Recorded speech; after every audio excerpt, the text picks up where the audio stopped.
Start now. Hello, our team is consulting for the Channel Island Maritime Museum. My name is Ian, and I'm joined by Doug, who's the executive director of the museum. Next slide.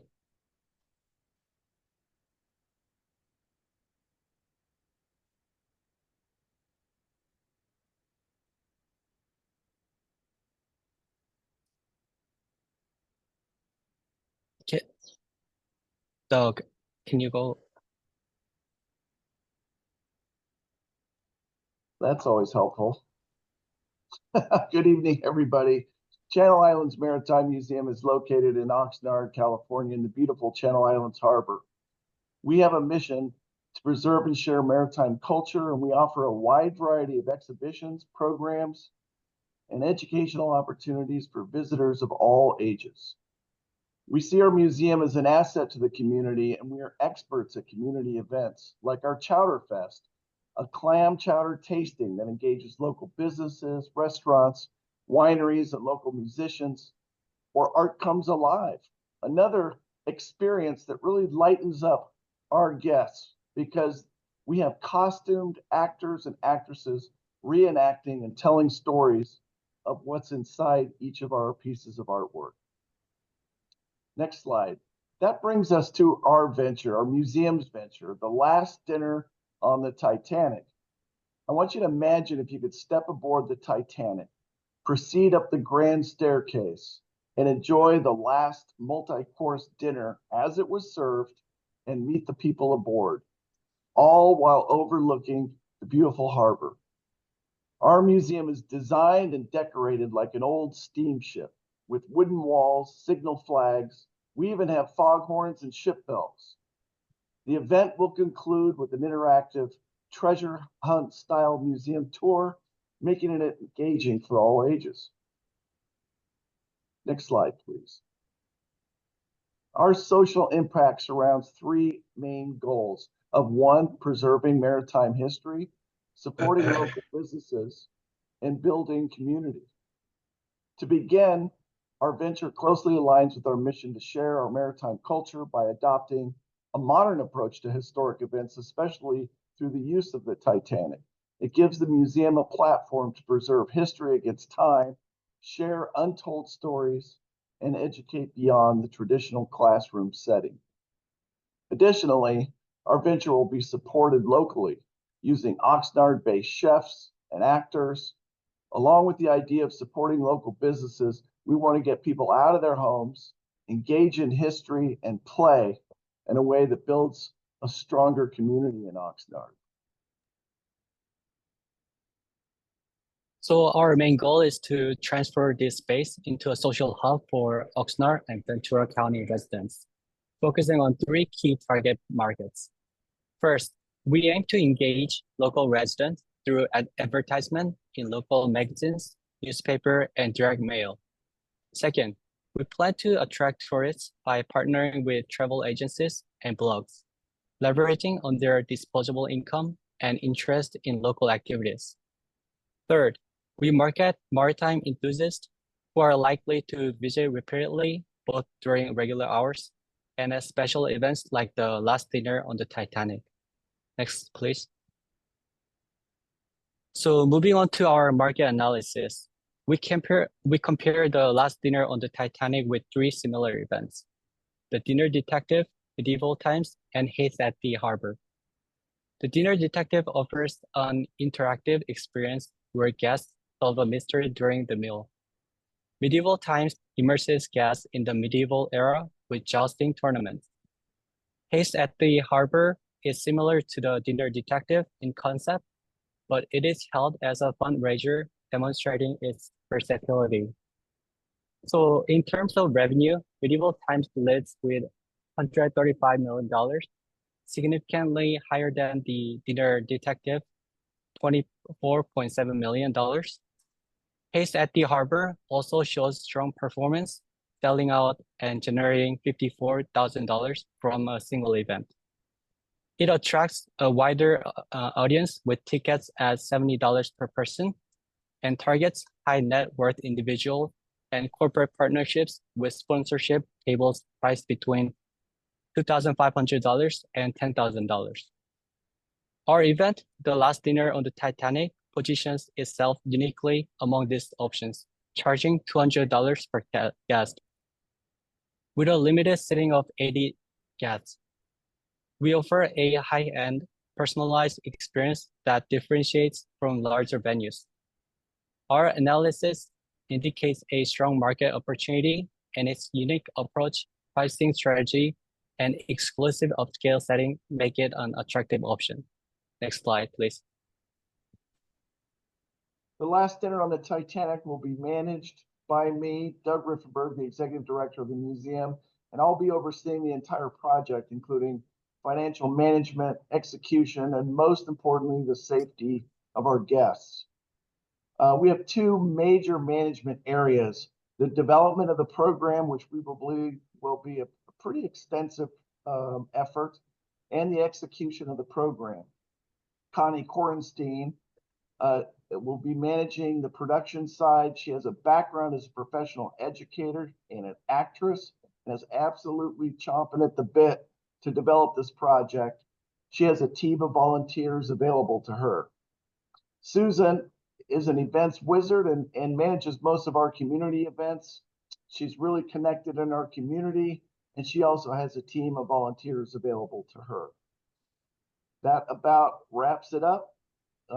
For me, I'm going to turn it over for the final slides. To introduce our financial strategy, our nonprofit plans to roll out the venture in stages to smoothly manage growth, test market demand, and minimize risk.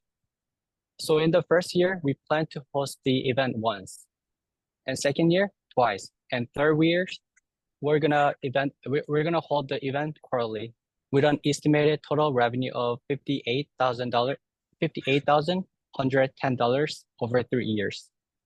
Our financial projections indicate initial high cost but growing profits in subsequent years, demonstrating the venture's potential for significant expansion. Next slide. Moving on to what the museum has and what the museum needs.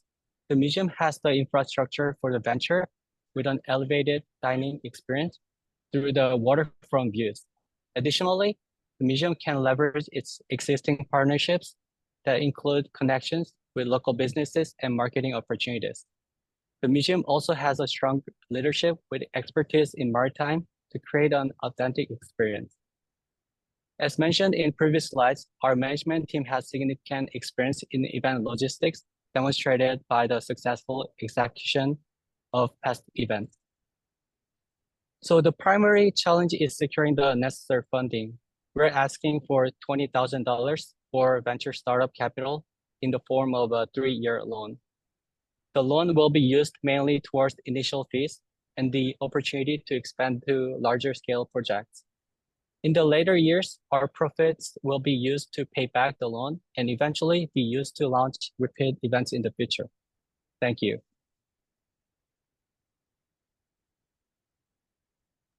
Okay. So first and foremost, right, we went over our timeline. So that's going to be something you need to trim out. I would also say, is it Young? Ian, sorry. See, told you those learning lessons hadn't taken over yet. You want to make sure that your microphone is working really well, because there were some times where you were pulling in and you were pulling out. Overall, I think it's great. I don't have any, other than it's a little too long. Yeah. So let's open the floor, see what people have to say.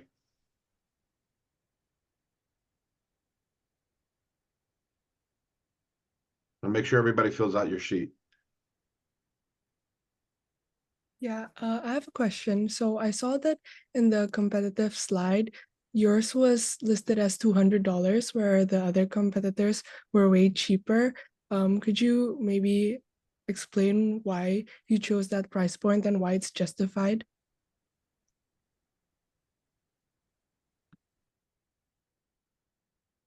Can anyone in my team answer this question, if it's possible? Well, I can. Yes, so go ahead.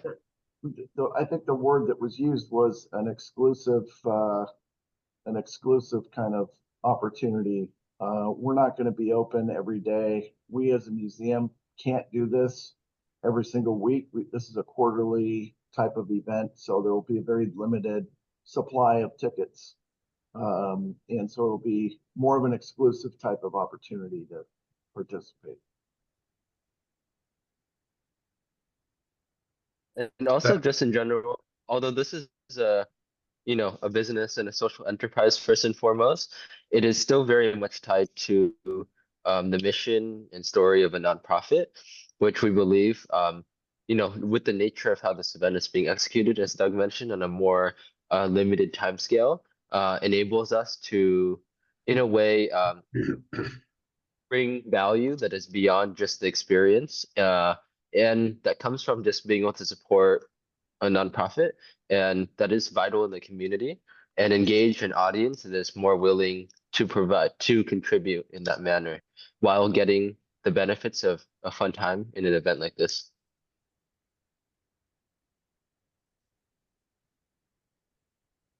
Real quick, guys, I think there was some discrepancies just on the numbers on your financial slide.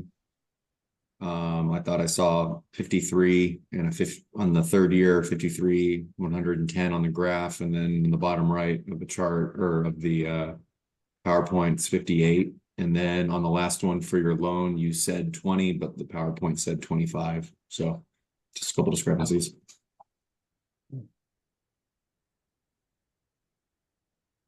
Thank you. What were those first ones? Let's go. Can we go back a slide? On the graph, it says 53,000, and then on the actual bottom right for the total 3-year, it says 58. Good catch. Thank you for that. Yeah, thanks, guys. And once again, it's the same thing, right? If your numbers are not right. And you're like, I honestly can be responsible. I can't see the graph from where I'm at. So I'm like, yep, that was pretty good catch. I got to give you 20 points. Normally I catch those and don't say anything, just wait to see if someone gets it. But in that case, I would not have caught that. I can't see it. Anybody else? Okay, well, everybody submit. Hit your submit button, and game heads, you're up.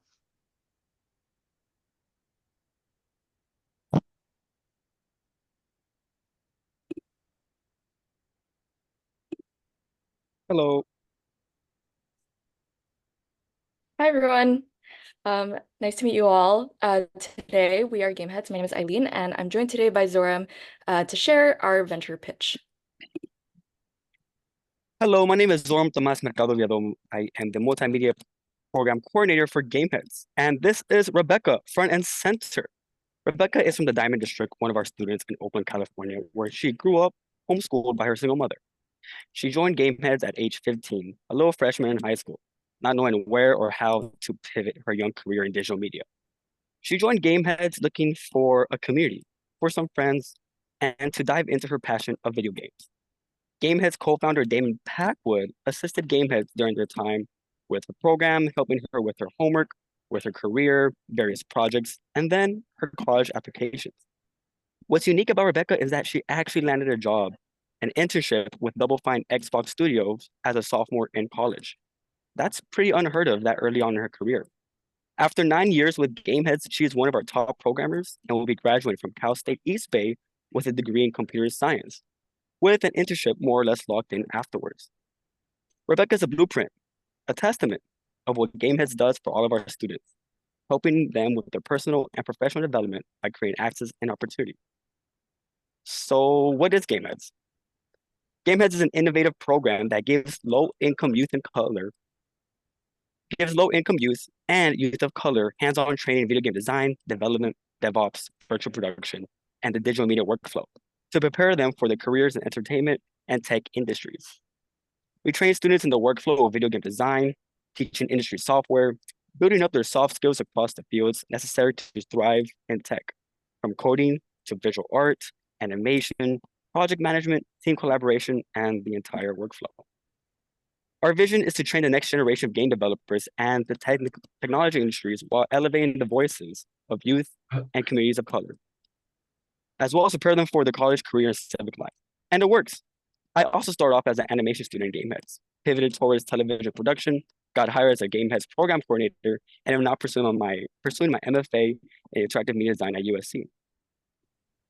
Evidently, GameHeads is having a major impact in their community, providing underserved youth with the resources and mentors they need to attain an unparalleled education in gaming and tech.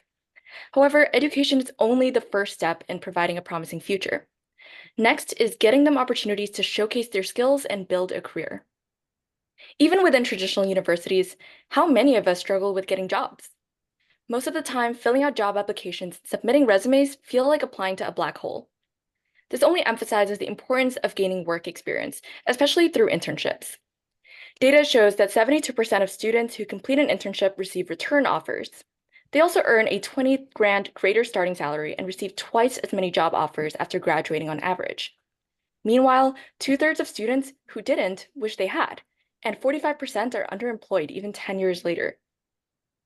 But for marginalized students who still have so little to put on their resume, how can they get their foot out the door and transition to the tech and gaming industry? Our solution is GameHead's Talent Accelerator. This solution leverages GameHead's existing partnerships with world-renowned video game companies, including EA, Xbox, Riot Games, and more. This will help land GameHead students paid contract work. Everyone benefits from this venture. GameHead students get to demonstrate their talents, gain real-world experience, and build towards a full-time role. GameHead's partners experience firsthand the creativity of students, as well as their drive to prove themselves. GameHeads furthers their mission and earns a profit to reinvest into their students. Based on projected revenue for the gaming industry in 2024, we identified the total addressable market of this venture to be $282 billion. When considering GameHead's geography, industry trends, and most importantly, the past contract work that they've done, we identified the serviceable obtainable market to be $25 million. So we know the market for this venture is there. GameHeads has already proven that. Now it's time to capitalize on it. As a company, as an audience, you need to know that the job will get done and get done well. GameHeads has a proven track record of delivering quality work and has earned the trust of major gaming tech companies, PlayStation, Google Play, Xbox, Riot Games, Sony, and many more.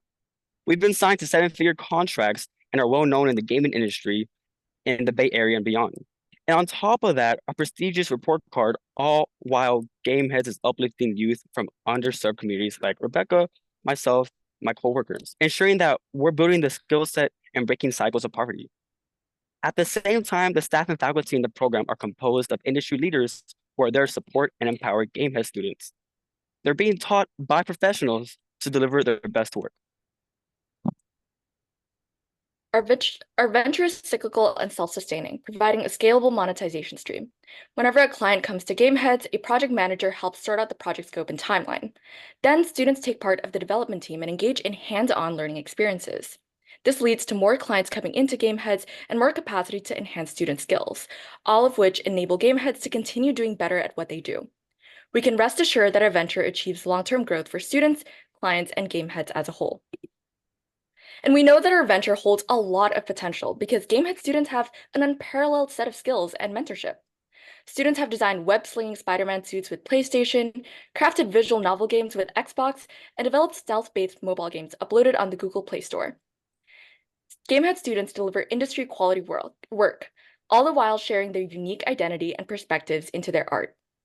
From the work that we've already accomplished, it's clear that we have what it takes to make this venture win. All it takes is making that first step. And GameHeads already has everything that we need to get started like yesterday. The passion, the grit, the equipment, the training, the network, the mentorship. Our co-founder, Damon, has over 18 years of experience with the tech and gaming atmosphere, the tech realm, and has close relationships with some of the largest industry leaders. Also, GameHeads has a dedicated pool of students and staff. Our students want more work, they're bored, more portfolio pieces. The tech and Bay Area community has validated our quality of work because industry leaders train our students, which makes it easy for them to get hired. Also, many students who went through GameHead's program want to be involved as mentors. The community and people at GameHeads are really well ensured that this venture succeeds because we've created a healthy and sustainable community. We've derived our venture financials based on three main assumptions. First, a 30-70 revenue split between game heads and students. This helps balance supporting disadvantaged students and generating considerable profit in the long run. The total expense of this venture is relatively low, so game heads can also maintain a considerable net profit margin of around 2,025%. Second, in the first year, we expect to take on 4 projects with an average revenue of $280K.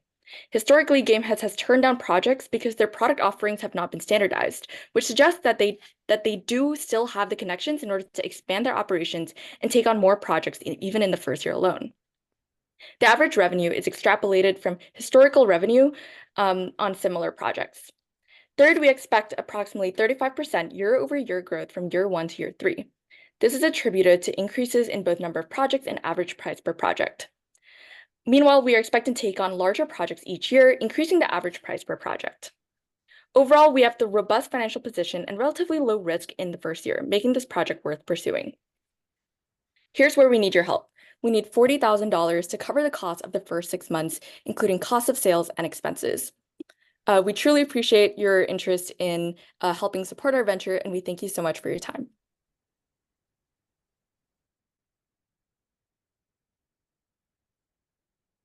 Okay. First, we went over by a little bit. So you're really, really close. I have just a couple of things. First, is it Zoram? Zoram, pronounced as a U, the A. Zoram. When you were describing the lady in the middle, what did you say about her again? I talked about how she started as a freshman in high school and is going to graduate with her BS, and she has her career locked in through GameHeads. Yeah, but you said she's like unique or special, a special example, something. Yeah, I said she was unique because she had an internship early on in college, freshman and sophomore year, and many of folks in college usually get their internships in the senior year or after they graduate. Okay, what I got left with, not what you said. How's that? I got hooked into some form of uniqueness in her rather than the uniqueness of your program. Copy. Okay. And I'm not sure why I got left with that. I was hunting for it, but maybe you can find it. There was some, like, I'm sure she's exceptional beyond belief, but I want to be left with your program. And you had this section. I apologize. I'm getting paged all at the same time. You had a spot where you were talking about the kids that you were working with, and I'm very clear that you selected your words on purpose, which was underprivileged and kids of color.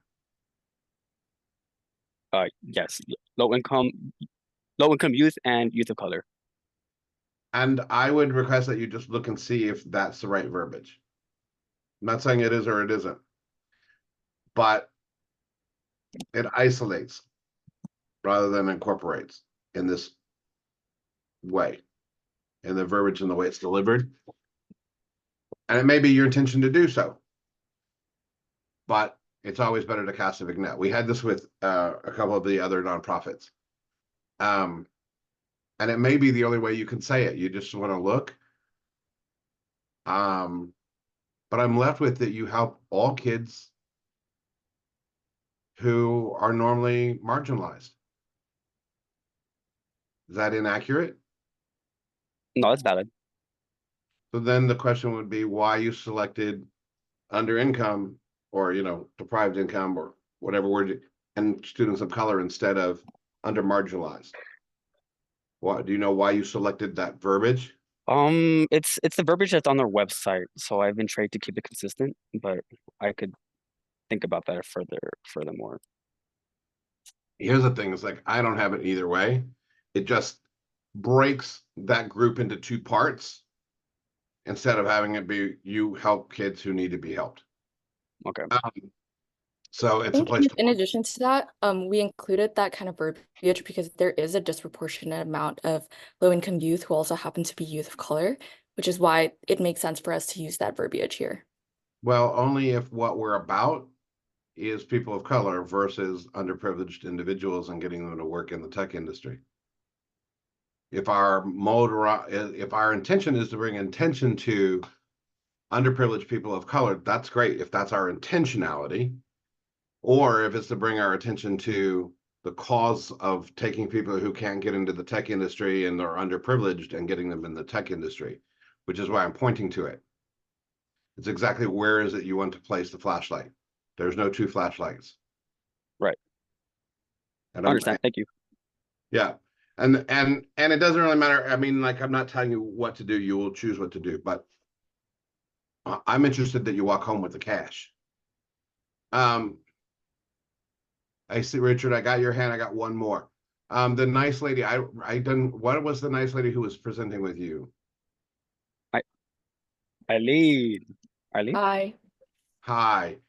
I only have one small one for you. You said that it will get your foot out the door, and I think the phrase is get your foot in the door.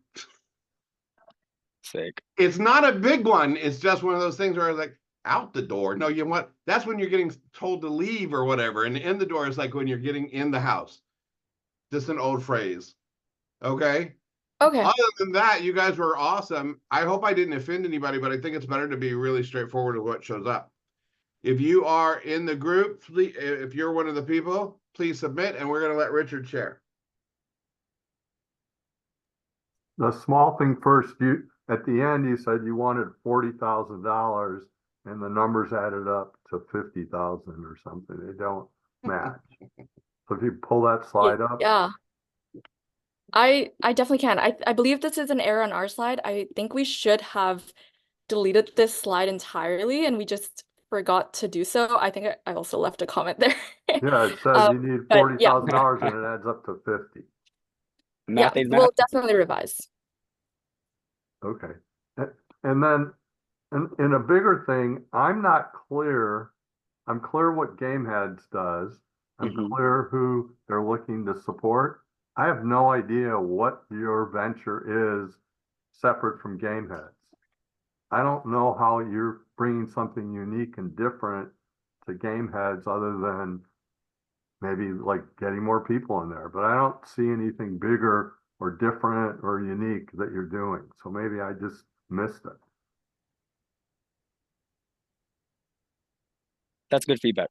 That's great feedback. Yeah. There's definitely some clarity missing in the business aspect. I saw it and I know it, but definitely we can clean that up a little bit. Sure. Yeah, for sure.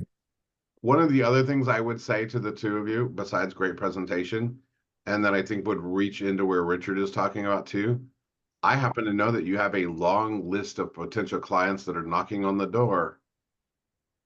That opens a space too, right? Like we've got all, you said it in a thing like we are unable to take on certain projects, but you want to really get like that's the business because you can get these people working.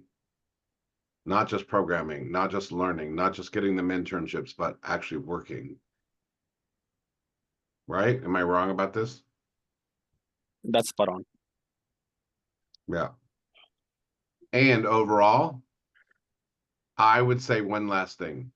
And now that we're there, and then I'm going to move us on because I don't want to be here all night, like you know I like you guys. Game heads, I'm surprised you didn't have a little more fun with your slides. Because how I listen game heads is like out on the limb. Yes. And I was looking for it and I didn't see it. And I'm like, I wonder if it'll go like straight laced or whatever you want to call it. What were you saying? Can we hear Colin's feedback real quick? He had his hand up for it. Yeah. Collins, come back. You guys, awesome presentation. I think I just kind of wanted to echo what Archie said. I think you guys you spent a lot of time on the marketing side of it, of kind of explaining who you are, telling the story. I thought that was really good. But I think actually building a little bit more into the business case for it and the business plan would be helpful. But awesome, really good presentation. And it's definitely something that I would invest in. I think it's a great idea. I love you too, Colin. Wow. Okay. I'm speaking later, so I had to say nice things so that I have supporters in the room. Oh, so they didn't come back to get you. Is that it? Exactly. And for the record, I love game heads. I really do. I think we're very lucky to have all of you, but games heads, there is some stuff in there. Like there's an unsurmountable future of work available. For those of you who don't know, like some of the things that you could have brought in that would have been game head fun is like we're now using Unreal Engine to produce all backgrounds for most shoots these days. Like there's a whole unlimited world that's there. Yeah, and it's not just Yes. games now. It's And Go ahead. throwing those types of examples into this thing, throwing a couple of those in there where you've already had success would make that even more powerful. Yeah, you should tell them that you worked on Last of Us. Not that I would know these things. All right, we're gonna switch it up now. Zakat. I do love you guys. I really do. Zakat, you're on. Put it, let's see this slide. Blow us away. Hi, good evening, everyone. My name is Amina Demir. I'm the Chief Operations Officer, and Wait I'm a going minute, to give us a sec to put it up. I'm so Oh. sorry about that. Yeah, you're ahead of me because I was waiting for the slide to show up. My So, bad. Now you I was give me excited a to second. introduce myself. Excuse me. No, we want you to be excited. It's good. Let me mute me so I don't do that again. Okay. So my name is Amina Demir. I'm the Chief Operations Officer at Zakat Foundation of America. And I'm going to be kicking us off with an intro. Zakat Foundation of America. I want you all to take a moment and just imagine what it's like to be forced to leave everything behind, travel to a new, an unknown country with nothing but the clothes on your back and whatever you could carry. Iman, who is a young Syrian refugee, lost her home and prospects of education because of a civil war. Upon fleeing to Jordan for refuge, Zakat Foundation of America found her and took her in. When she first came to us, Iman was psychologically traumatized and had no way of earning a livelihood. With the help of our vocational training programs, she not only learned the skill of sewing, but also gained confidence, made new friends, and started to heal. Today, she has earned many certificates for her handcrafts, as well as her computer skills. At Zakat Foundation of America, our mission is to help all of those in need, like Iman, regardless of their religion, nationality, political affiliation, or identity. Some of our main initiatives include providing emergency relief, establishing food security, and increasing access to healthcare. We also provide educational opportunities, empower refugees through training programs, and increase livelihoods. One of the initiatives that Zakat Foundation currently runs is the establishment of vocational training workshops around the world to teach refugees valuable skills needed to enter the workforce and earn a livelihood and a sense of self-sustainability. Iman's journey is just one of the many success stories that show how Zakat's training centers are more than just classrooms. They're places where people rebuild their lives and identities. Let's talk about how we can work together to help more people like Iman by creating a sustainable venture that utilizes their skills in developed markets like America. Our objective is to establish a fair trade e-commerce site through which we employ the women who have participated in our vocational training programs. The work of these women from across the globe, ranging from sewed goods to pottery to jewelry, will be made available to U.S. consumers through our new online shop, Zakat Shop. The profits from selling these goods will be split between the women who manufactured the goods and Zakat Foundation. Through this venture, we hope to provide our beneficiaries with the opportunity to earn a better livelihood, increase awareness of our vocational training programs, use the profits to maintain the current vocational training programs, and fund future projects. Joel, could you go next slide, please? Thanks. So our wider target market are millennials and Gen Z, as they make up a significant portion of the online shopping demographic. More specifically, we are targeting the sustainable and fair trade market space, which currently accounts for 17% of all purchased goods and has consistently grown over the past 10 years. Within this market space lie 7 million American Muslims that hold over $2 billion in spending power. Many retailers such as Walmart and Trader Joe's have recognized this niche's potential and have catered their businesses towards them, which validates our focus on the Islamic community. Additionally, Zakat Foundation's established reputation within the American Muslim community will benefit our venture greatly. Now, as mentioned earlier, we will be sourcing our goods from graduates of our many vocational training programs. The list of products that we will be selling include jewelry, mugs, pots, clothing, such as shawls and dresses, mini art pieces like mosaics, small purses, and decorative table pieces. Some examples of those goods are listed here, are shown here on the slide.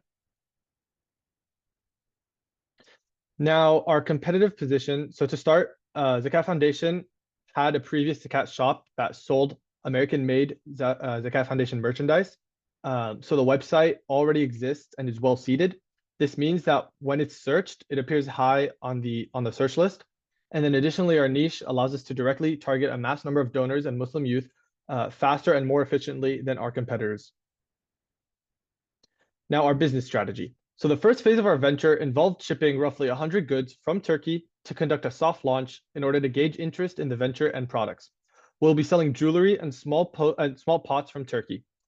This launch will allow us to gauge interest by analyzing what is bought and how fast it's bought, test the pricing, and gather feedback from customers.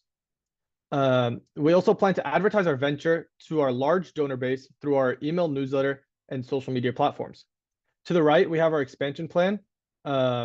We plan to scale this venture by adding products from a new vocational school every year to both increase the number of units that we can produce as well as our social impact. A conservative total number of units that we believe we can produce by the end of this year is 660 units. And we hope to scale this to 1,845 units over the next 3 years. As mentioned earlier, Zakat Foundation started as a Zakat shop selling ZF branded apparel a couple of years ago, but the margins were not worth the efforts, as shown in our first column. Those are the analytics from 2023 for the old Zakat shop. With the transition of this Zakat shop into a fair trade model, Zakat Foundation utilizes our pre-existing infrastructure and relatively cheaper labor and material costs to get a net margin of 42% at the end of this year. And then as we can see to the right, there's a map with the red areas indicating the vocational training programs that Zakat Foundation already has in place. And as stated earlier, each year we hope to expand the venture to add another vocational school to scale the number of units we can produce. And the graph and table here shows how the revenues and expenses grow as we scale. Now on to who's going to be managing this project. So Zakat Shop will be run by 3 main employees of Zakat Foundation, but it will also include involvement from all over the organization. So Amina, who you heard from earlier, is the COO of Zakat Foundation, and she'll be responsible for overseeing Zakat Shop. She has worked for Zakat Foundation for over 12 years and is extremely familiar with and well connected within the organization, making her the most qualified to run this enterprise, which involves working with many different departments within the Zakat Foundation. Next, we have Tyler Malari, our social media specialist, who as part of the Zakat Foundation media team, will be our point of contact for all things media related. He, along with the rest of the media team, will be responsible for advertising our products, answering inquiries, and keeping the website updated. He was also involved with the old Zakat Shop project, so he's familiar with the logistics of such a project and knows what pitfalls to avoid. And finally, we have Nasreen Amira, Zakat Foundation's CFO, whose depth of experience in accounting will be invaluable in managing the finances of this project. Now, what we are asking for is, we're not asking for a loan or a specific amount of money, as seeing that our Zakat Shop does not have major startup costs, Zakat Foundation already has the funds to start this initiative. Additionally, just last month, we received a donation of $20,000 to be allotted for this project specifically. Instead, we are asking for an experienced international e-commerce mentor who is willing to volunteer their time to help oversee the project and serve as an advisor during the early stages of the project. Thank you.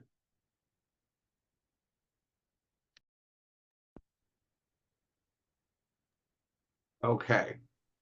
So you had a little bit of time you could have used. Mm-hmm. That's the first time in 16 years that a team has come and asked for mentorship. Is that good or bad? It's an astounding moment for me. I like it, but I can't say good or bad, right? Mm-hmm.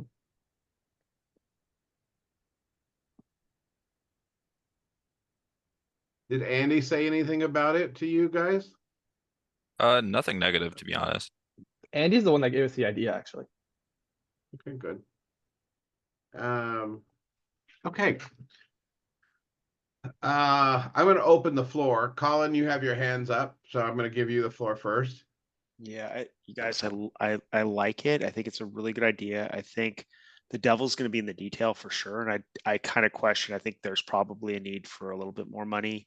The big thing for me is logistics on something like this and being able to figure out how to kind of. I like the idea of having the schools or areas where you can kind of centralize the production so that you can kind of, consolidate production and consolidate shipments to bring to the US. But I think that's something definitely to think about. Also, as you start thinking about consumer products and e-com generally, you're going to have a distribution piece as well. So you're going to have to warehouse it, all that kind of stuff. So that's the big thing that I would just throw out there as a concern. But generally, I love the idea. I think it's very empowering, and I think it's a great idea. Yeah, thank you very much for all of that. And that echoes a lot of the research we've been doing up until recently as well. So thank you for pointing that out.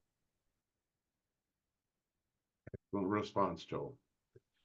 Mr. Eaton. I had a couple questions. I thought, as Colin said, overall, well done presentation. In one of the first slides, you showed some pictures and where the people came from, and then the bottom it credited 10 villages. And then in one of the next slides, 10 villages was a competitor of yours. I'm not clear where that came from. Can you back the slides up?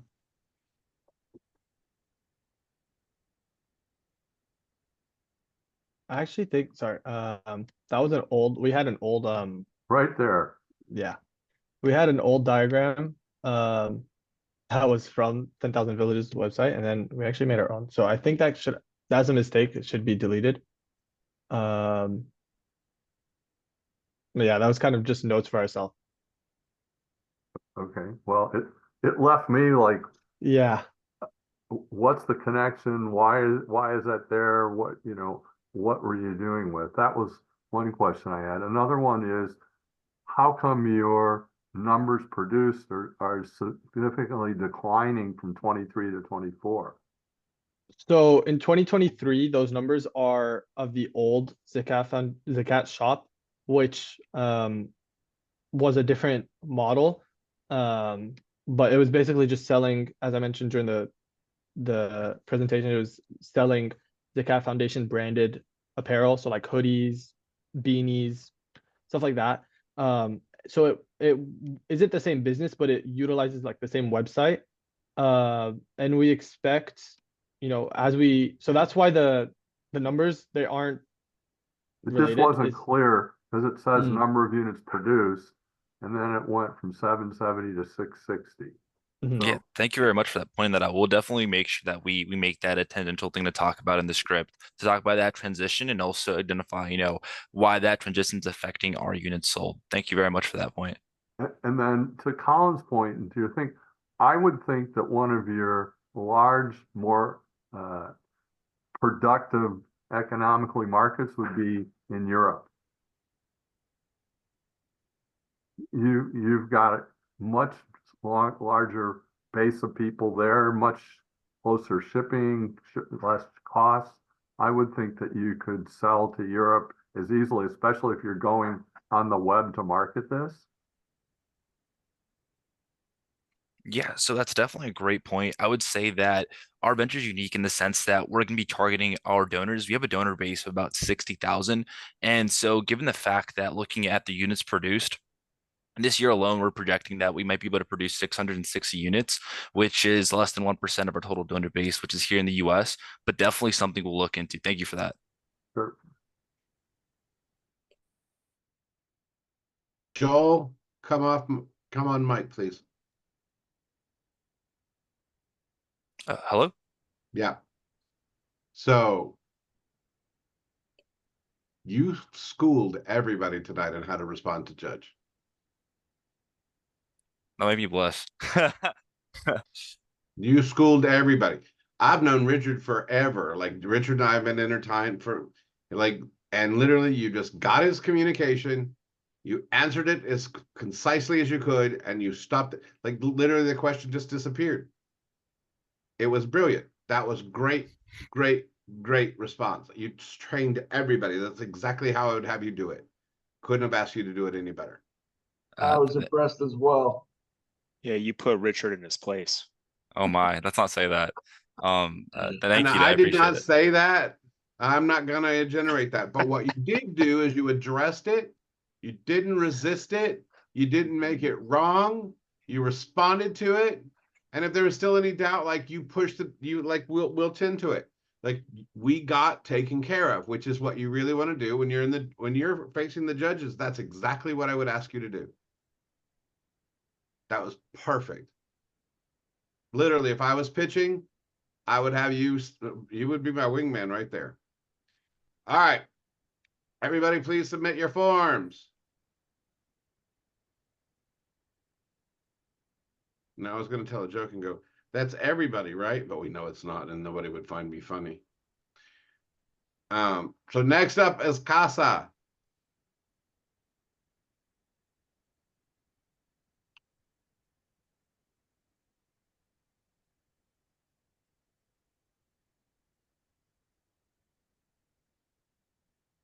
Hi, everyone. My name is Elise, and today I'm joined by CASA board member Colin Israel, and we're going to tell you about our venture, Foster Love.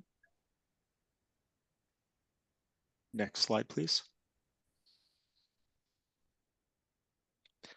So first of all, foster care in America is a horrible tragedy for kids. There's over 400 kids in foster care in the US, 60,000 in California, and 3,200, more than 3,200 in Orange County. And the statistics on it are pretty dismal. 58% graduate high school, 40% will be unemployed by age 24. 1 in 4 become homeless within 1 year after emancipation. And, resoundingly 70% of the prison population has spent some time in their life in foster care. It's really a tragedy. Court-appointed special advocates really focuses on providing one-on-one advocacy for children in foster care that cannot advocate for themselves. My story is very simple. I started out as a CASA advocate. So I had a kid that was assigned to me when he was 8 years old. And Michael was kind of a classic case. His mom was a drug addict. Her boyfriend was abusive. And the police showed up one night, and basically he hadn't been fed in a few days. The police took him away, dumped him in foster care. He basically left with the clothes on his back. And the next day, a whole new world started. And he was a pissed off little kid with nobody really looking out for him, and didn't trust adults, didn't trust anybody in his life because they'd given him no reason to do so. So CASA of Orange County, if we can go to the next slide, really the whole goal is to really provide advocacy and then also mentorship for kids that are in foster care. The results are pretty astounding. The graduation rate for Orange County kids that have CASAs is 92%. Michael graduated from high school. I went to his high school graduation. He went to college, and now he's got a kid. And I sent him a stroller when his baby was born. I've stayed in touch with him. So now it's been, going on almost 20 years that I've known him. And it's a lifelong friendship. He's like family. I think other people who have been CASAs would have a similar experience. Turn it over to you, Elise. Yeah, thanks for sharing your story, Colin. So CASA, I think we can all agree, is an incredible mission worthy of supporting, but it does have certain challenges. First of all, being a CASA requires a huge time commitment and extreme intense training. Because of this, there is a lack of volunteers, and there's a waiting list in Orange County of over 200 foster youth. Additionally, CASA needs finances to support and recruit volunteers. We found that one year of advocacy costs $4,000 per child to CASA of Orange County. So we wanted to come up with a venture that would spread awareness about CASA to new potential volunteers, raise money to support the volunteers, and also offer an alternative for getting involved in CASA's mission outside of just being an advocate. So introducing Foster Love. a line of essentials that everyone, including foster kids, need, including tote bags, backpacks, blankets, and beyond. Foster Love not only raises money for CASA, but it also supplies one item to a foster child for every item purchased. And the first item we plan to launch is a tote bag. We decided to partner with Love Bags, a retailer that creates high quality, washable, and fashionable bags. Inside the bag, there will be an educational tag that shares CASA's mission and promotes volunteering. As it says on the tag, many foster children are forced to carry their belongings in a trash bag when moving from placement to placement. So for every tote bag purchase, a duffel bag will be donated to a child in need. So as I kind of touched on, this will have an amazing social impact, not only increasing support for CASA kids outside of just the CASA Advocate Network, but it also might reach out to new potential volunteers through the educational tag, and it will also generate revenue to support the mentors and the CASA children. Colin, do you want to talk about the Team for Success? Yeah, so the Team for Success. So first of all, we've got Joe Rogers. He's the CEO of Love Bags. Joe also has deep connections within Orange County apparel. So he's done stuff with a lot of major brands, both in apparel and accessories. So he's a really key advocate of this. I also am on the board. We have a really good board relationships. We have kind of deep channels into the industry. I focus on consumer products. So I have my customers include, you name it, Patagonia, Gap, Land's End, Old Navy, lots of different companies that are really focused in the industry. So we see really an opportunity to really expand the collaboration. What's beautiful about that is that as we plan to do this really through collaborations, it gives us the ability to really leverage the infrastructure of our partners. So, and it gives them a new message, a new marketing message that is really beneficial to them. Erica Peterson from CASA is also, very connected, very well-spoken advocate for this idea. She's also going to be helping and connecting us with a lot of local industry experts. If we go to the next slide, these are just a few of the different companies that we would consider.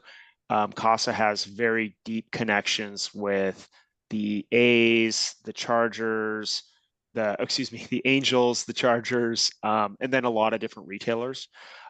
Also, Love Bags sells direct to consumer. So they have a direct to consumer channel, but then they also have strong relationships with different retailers. So they actually sell bags wholesale as well. And we expect to be able to tap into that. And then I'll let you at least talk through kind of the Kappa Alpha Theta. Yeah, so Kappa Alpha Theta is a national sorority that is nationally partners with CASA. And we have reached out to every Theta chapter and heard back from about 20 across the country that have expressed an interest in the tote bag venture and in potentially having it kind of included in their membership dues. So when new members join the sorority, each of them would essentially be purchasing a bag. And so going into that, I'll talk a little bit about our financials. So this slide has a lot of details about costs, but I want to particularly direct everyone to the post-production section. As you can see, Love Bags will handle all logistics, including storage, shipping, and marketing at zero cost to our venture. I also want to highlight that the profit margins are very high. We plan to sell the bag at $30 with a $5 cost per bag, $3 cost per duffel donated, and $2 going to Love Bags, which leaves our venture with $20 in profit per bag sold. Except for bags sold directly to the Theta chapters, we will donate $3 per bag to the Theta's local CASA chapters, still leaving $17 in profit per bag.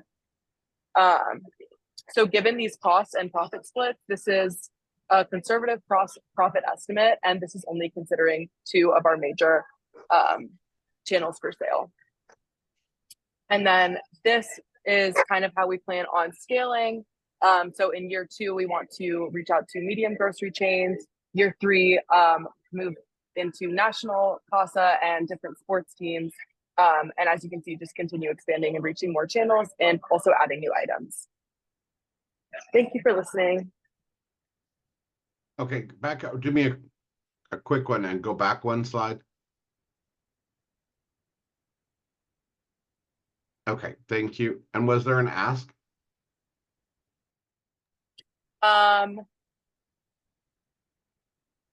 The funding requirements are 28,000 to fund our first year costs. Did you ask and I missed it? No, I kind of ran out of time. Okay, got it. So you ran out of time, you didn't make an ask. The most important part is to make that ask.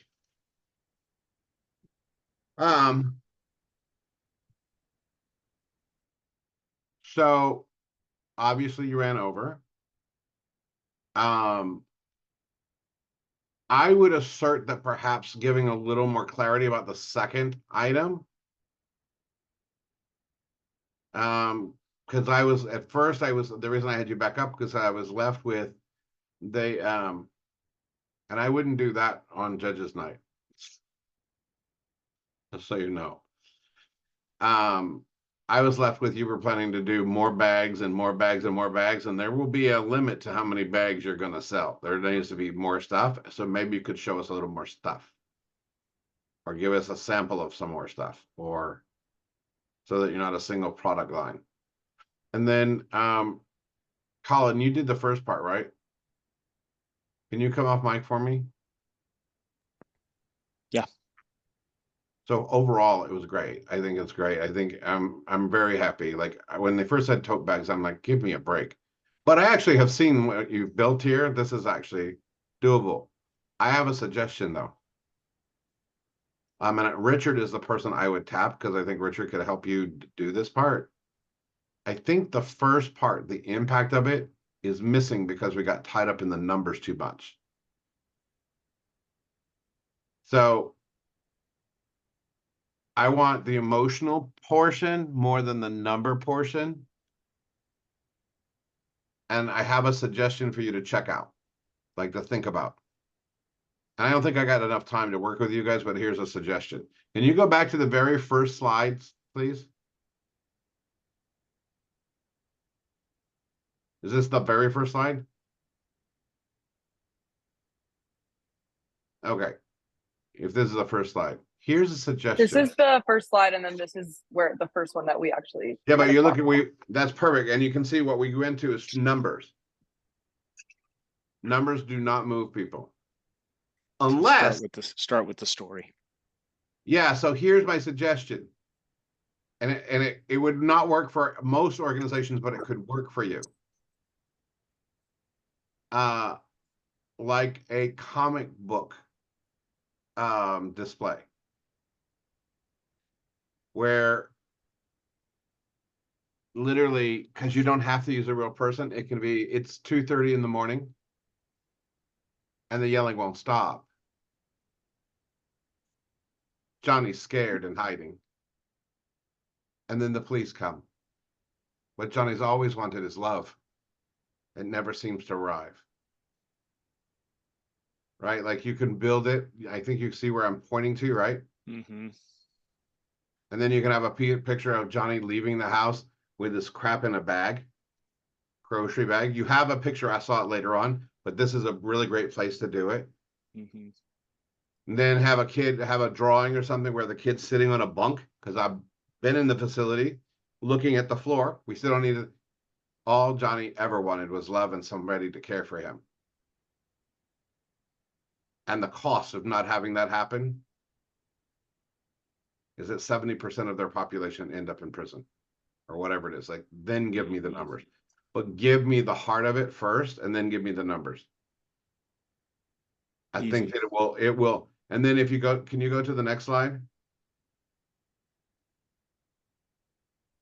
Keep going until I say stop. Here. Literally, no, go back. This somehow, you don't have to tell them that this is what's in the bag, but I would put all Johnny ever wanted was someone to care for him and love for him. And then foster care, right? Foster love. It's not even foster care, it's foster love. That's so brilliant. I would not tell them. I would just put it somewhere on that screen right before you do the transition so that it starts building. And Elise, we also have a shoe that we can show them, an ASICS shoe. And I don't know if we can find the t-shirt that we did that was like a custom shirt. So we can actually show some other products that have foster love on them. Yeah, I'm just saying, can you go back in the slides really quick? Keep going. Okay. If you went from here, you and Richard is, I'm telling you, he's a secret weapon over there. If you went from, without saying all the stuff that's necessarily here, you can only hit one or two of these, but you've done the story about the kid and Johnny wants to be loved, and then you literally just had in the corner somewhere foster love show up on this slide. You don't even have to address it. You now have begun planting the seed of foster love, right? The story is the kid wants to be loved, he wants to be taken care of, yada, yada, yada, foster love. Then by the time you get to the bag, it makes perfectly good sense. And it's, you now have a person, you have somebody who wants to purchase. I assure you, I have done this trick before. Okay?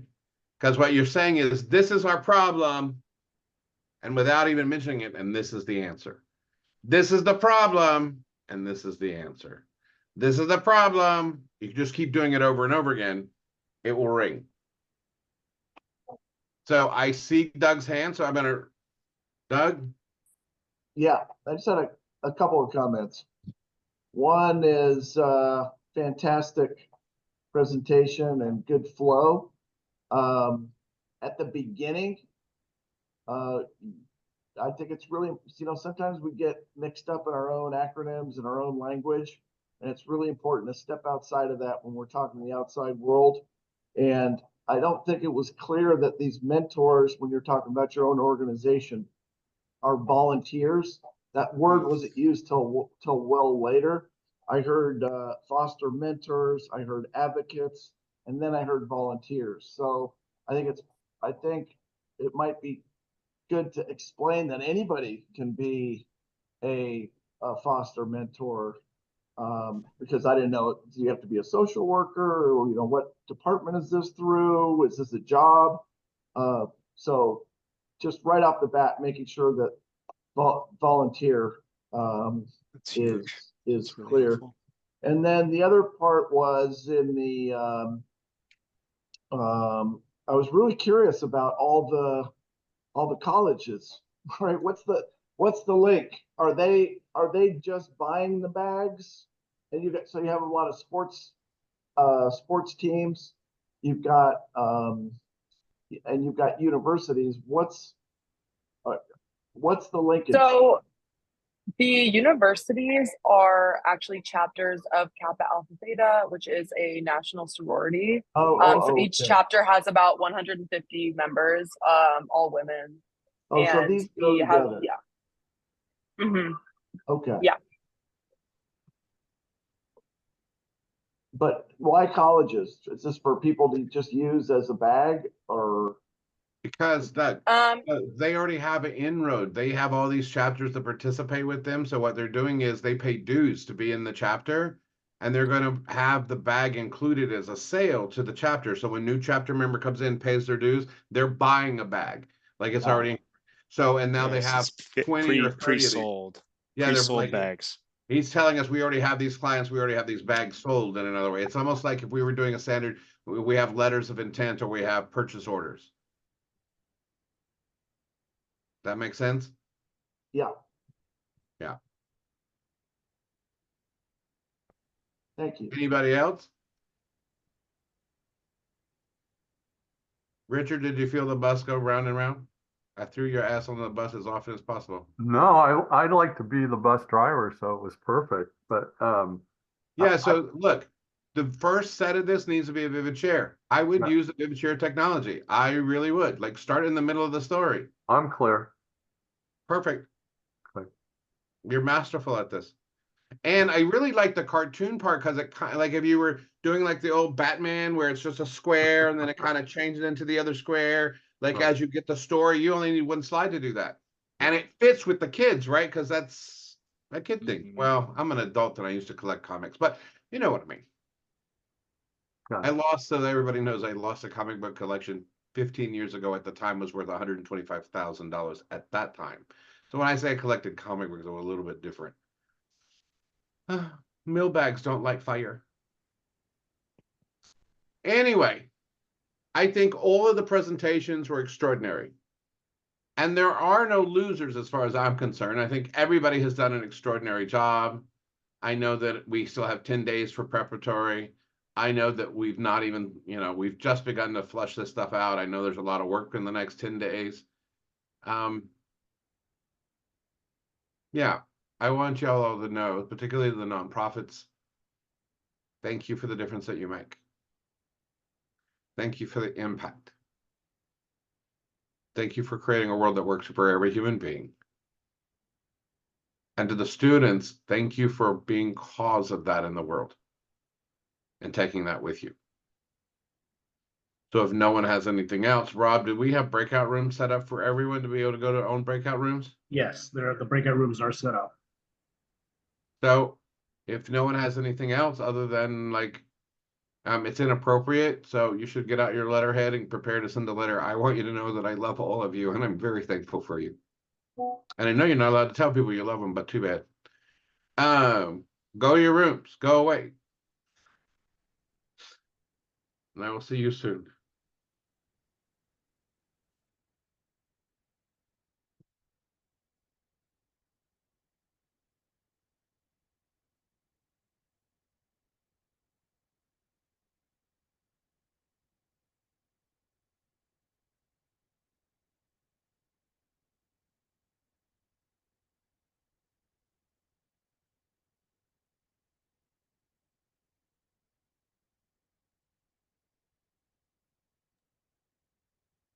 Nazreen, do you need to be moved yet?